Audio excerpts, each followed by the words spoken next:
how to add or remove sync button to quick settings panel on the Samsung Galaxy S25, S25 Plus, Edge or Ultra.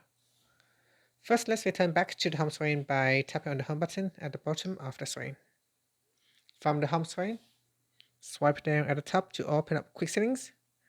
In here, tap on the edit button or the pencil icon. Then tap on edit at the top here.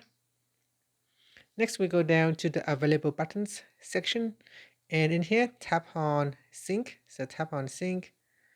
So tap on that, and that will be added to your quick settings panel. After that, tap on done, then tap on done again to save the changes.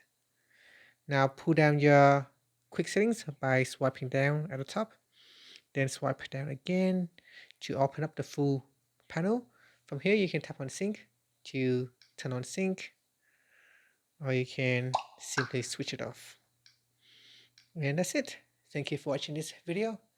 If you find it helpful, please like and subscribe to my channel for more videos.